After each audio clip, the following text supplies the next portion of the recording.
Probably I've dealt with this already, but my corpus of videos are not watched very much by myself included. So I can't identify for a recap session what I would like to be able to identify, which is um, newsworthy still, even though it harks back quite a while ago. And it has to do with a framing that's new in our times. So it's probably not a terrible idea that I recap this um, invitation to understand something.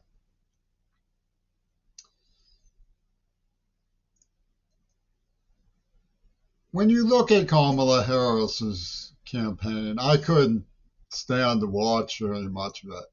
I caught some riding the coattails of John Lewis, and I know who John Lewis was. I read his book, Walking with the Wind. He had help writing it, but it was a masterpiece of the civil rights movement. Walking with the Wind, by the way, the title describes the shed he was living in. The children would walk as the tornado blast threatened to lift it off the hinges. They'd walk to the corner of the building that was lifting to weigh it down. And Kamala Harris was insinuating, I suppose, that by lying about what was happening to Gaza, she was somehow walking with the wind. I don't remember, I didn't watch it enough. I don't know if she used Martin Luther King for the deranged purpose of promoting a Holocaust. But the Democrats are sick and crazy on the local level as well. I saw Heather Cox or something saying that the online community is bonkers and it's going to get worse, meaning we're upset about the Democratic Party being used for genocide. At least I am. But it's happened before. Anybody who knows what I talk about can corroborate that I have been very forthcoming with my concerns for an awfully long time, 30 years at least, that Israel was avenging Auschwitz. Came out in Carnegie Mellon University's newspaper 30 years ago in my report, which says that. And I'm dealing with an organized fraud from the Democratic Party, from the left wing, on the grassroots level. In the heavy and macabre story of the evidence that Wilsell Brum of the Jackson Immunogenic Laboratory, Society for Human Ecology, and probably CIA had been talking about AIDS before it happened, which isn't unusual for this crowd. Gail Burston's letters describe what was coming. So what Jeff and Records did was they arrested the wrong person. They arrested me and said that it was all coincidence.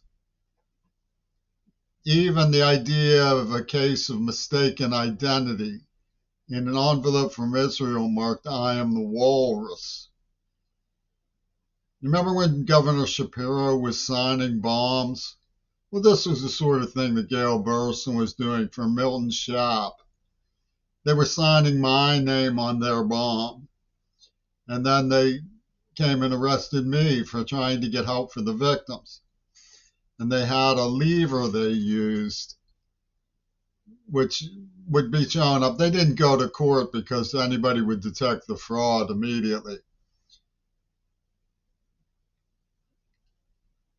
So the fraud of arresting the wrong person becomes a whodunit. And it's very designed to be entertaining to the mind. It's a plot function. I mean, Gail Burston is depicted in a 20-foot tall mural playing the violin. Everybody knows the script was about Midori Goto, the violinist. Her virginity, it was a Fight Club operation to divert attention away from the Holocaust and focus it on the symbol of life. Sexual conquest, in their view, is the symbol of life. The Democrats chemically castrated me for refusal to date rape. They made my indignation at the very idea of it into proof that I was guilty. And they kept hammering me in a neuroplasm that they implanted. Yes, even though they never admit that neuroplasm was there because of Wattenmaker and Jill, neurobehavioral research, and Gail Burston's crony. They gave me a purple disc thingo under force of torture as a child. And that they knew wasn't in there when they came manufacturing scurrilous ideas about me. And of course, they don't address the issues. They don't address the evidence that the nerve agent was designed to create the stress that was involved in what they were calling my weird ideas. They don't address, and they're not willing to address, the evidence for pornographic misuse of my person in manufacture that they, in their own handwriting, say the persona is subjected to successive degradations of the X motive. No, they're Hollywood agency.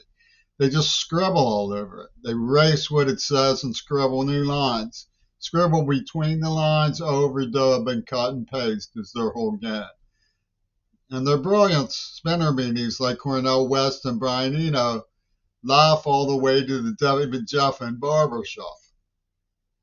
And the sandbaggers come out with, yeah, it's very fake, as a disciple of Eno or a chum of Eno, media groupie of Eno. No, an honored member of Eno's club.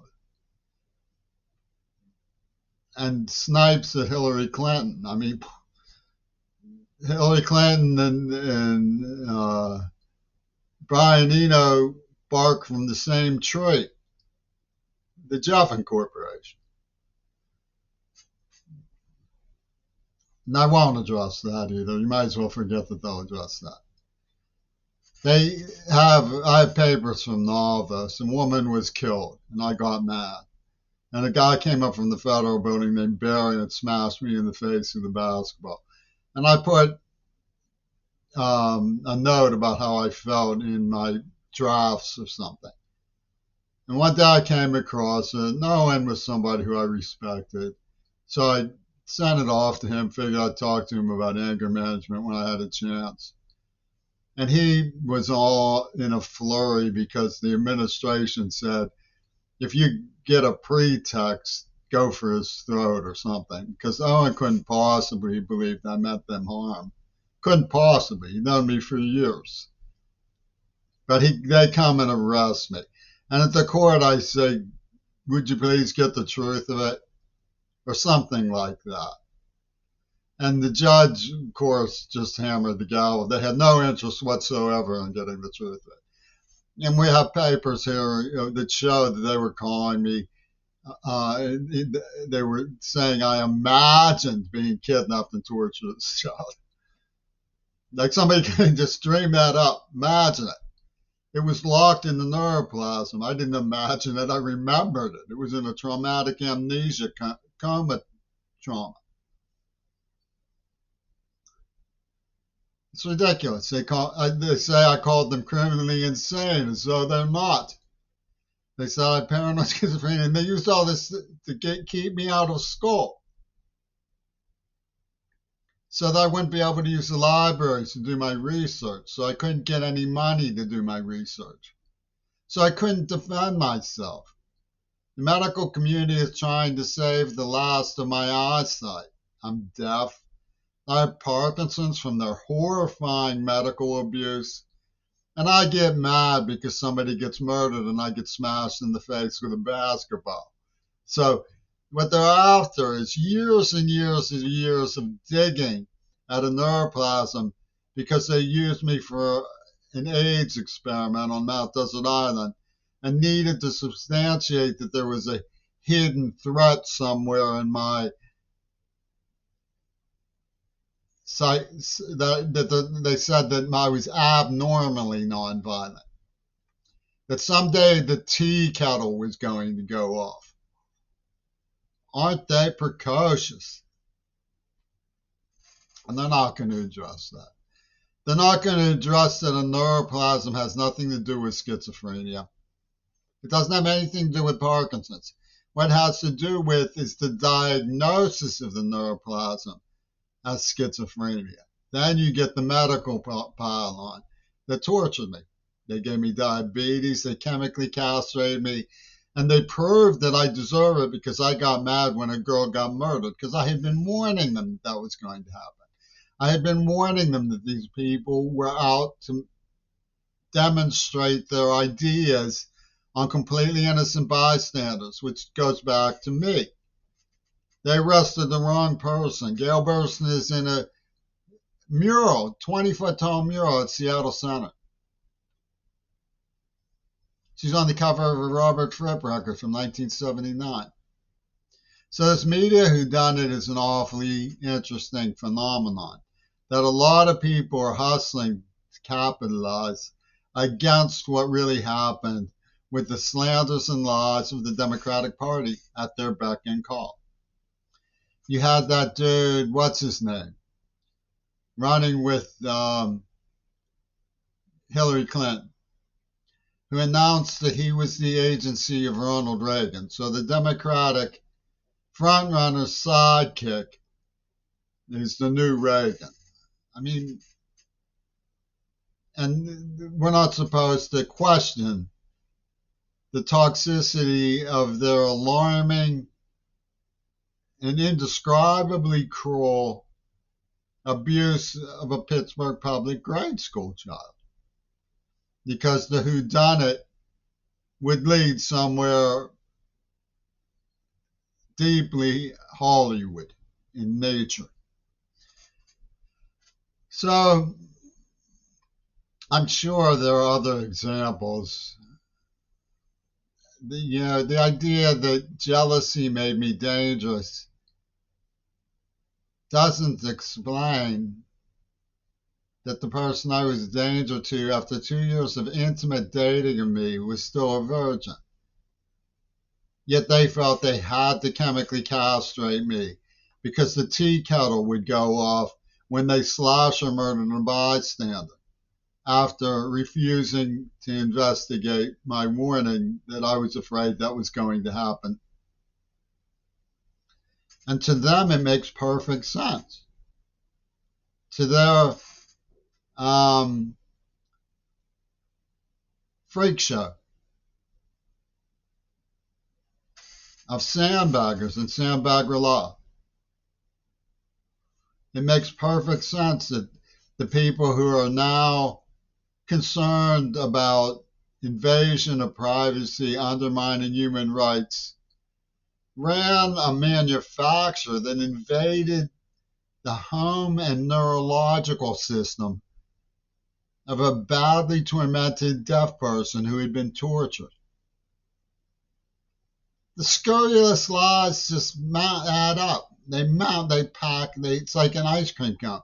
Want another scoop of scurrilous lies, Queerball? Want another scoop of scurrilous lies? They say they defend people from epithets. They're attorneys for hair. That was the free speech movement. They're attorneys for Frank Zappa. Well, now you know whose side those people were really on. So an invitation to understand isn't any expectation that you will understand, because probably you see it as a cosmic jest from a pit fraternity about the nature of reality, and follow along with Chancellor Nordenberg's wisdom as the Dean of Law that your job is to win, no matter how scurrilous your slanders, no matter how easily disproven your lies, no matter the consequences to Gaza.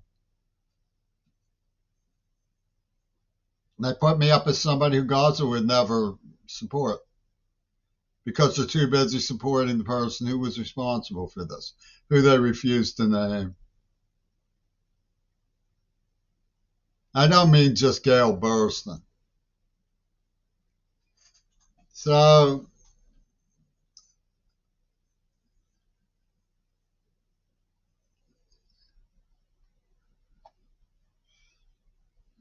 self-respect is an identifiable problem when it comes to Democrats. It's a very serious lack in our congressional representatives' sense of place and character. I don't know how that happens. I do know that there is some truth to the problem of greed corrupting politicians and under the American system of government. Greed is being used to humiliate America, right and left. The obvious inferno in Ukraine's war over natural resources is one example. Well, how is it in our interest to alienate the world over Gaza either? But they go right on banging their cans and making noise and stealing houses from Palestinians and bombing children. It's merciless. So obviously, Seattle, Washington isn't going to admit that they banned the perfectly good honor student. I went on to graduate from college elsewhere and made straight A's.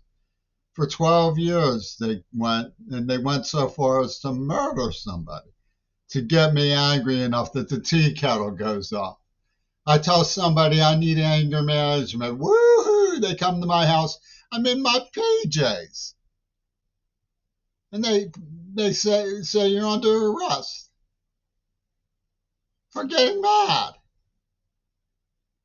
And expressing my anger to someone who I liked and believed would just wave, come in and we'll talk about this. Yeah, I mean, and then I had the gall to tell the judge, let's get to the truth of this. Ha, ha, ha, ha, ha.